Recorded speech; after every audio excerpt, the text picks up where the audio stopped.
So today I'm in Jerez, and I've always wanted to do just like a kind of a little mini video blog about some of the areas and the places of interest. So here I am in La Plazuela. So behind me there, that's the church.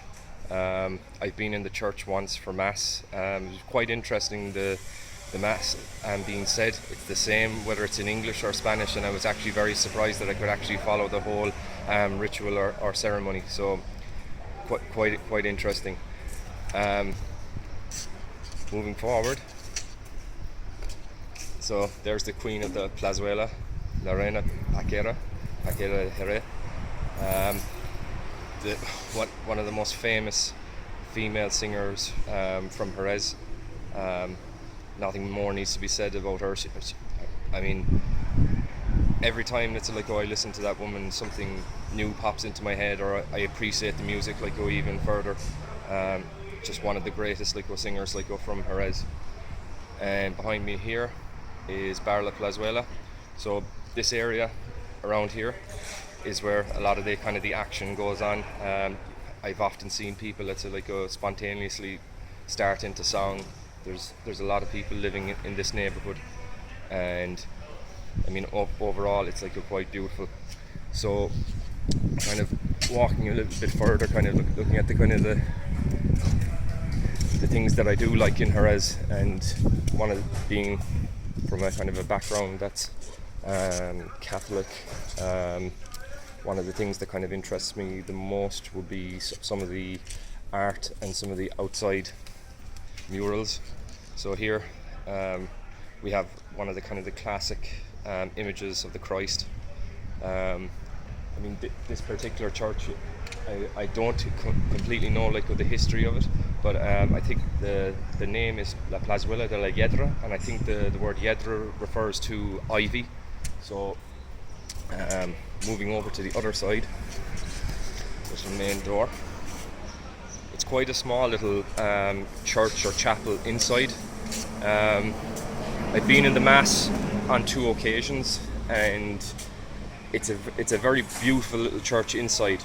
Very minimalistic, but it's just got such a really nice feel about it. And I've been to a number of churches across the world, and this one is kind of a special place, like in my heart, so to speak. So here behind me we have another one of the religious icons, so the Virgin Mary. One thing I find about some of the images or the art especially in Spain, the representations of the Virgin Mary, Jesus, etc., they're very detailed and very beautiful. I mean, if you look at this, for example, there's such an incredible amount of detail within it, and it's very much compared to other images that I have seen within the Catholic tradition. It's very much not focused, but there is a lot more, let's say, detail on suffering.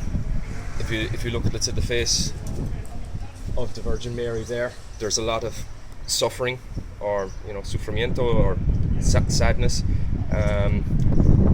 Same as walking back around here once again, trying to pick up my guitar. Wouldn't like to have it robbed. So it's really the same with the depiction of Jesus. You've got his hands bound, and this will be representing the time that's before the crucifixion happening. So it's very profound, it's very deep. Religion in Spain, I from what I've seen and having attended some of the masses, there is very much a kind of a focus on, as I said before, the process of suffering, and actually the representation of suffering leading to grace at a later time. So that's kind of it for now. I'm going to do another video very shortly at another section just shortly. Okay.